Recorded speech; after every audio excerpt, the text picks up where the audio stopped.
तर दोन्ही राष्ट्रवादी एकत्र येणार का या विषयावर बैठकीत कोणतीही चर्चा झाली नसल्याचं जितेंद्र आव्हाड यांनी स्पष्ट केलं।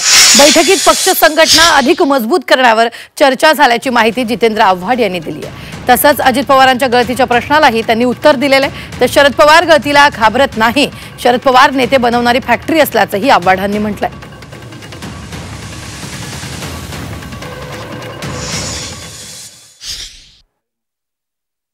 आजच्या बैठकीत अशी कुठलीही चर्चा झाली नाही आणि ही चर्चा आम्ही तुमच्या प्रत्येक चॅनेलवर बघतो, पण पक्षाच्या आजच्या बैठकीत अशी कुठलीही चर्चा कोणीही उपस्थित केली नाही आणि त्याच्यावर काही चर्चाही झाली।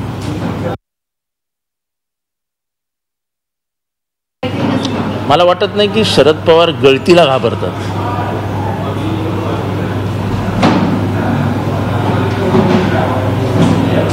आपल्या सगळ्यांच्या माहितीसाठी सांगतो की 80 साली 60 आमदार निवडून आणले होते, तर 80 साली 56 आमदार सोडून गेले। त्याच्यानंतर झालेल्या विधानसभेच्या निवडणुकीत 85 साली ते सगळे 56च्या 56 आमदार पराभूत झाले आणि नवीन 60 आमदार साहेबांनी निवडून आले। साहेब ही नेता बनवणारी फॅक्टरी आहे।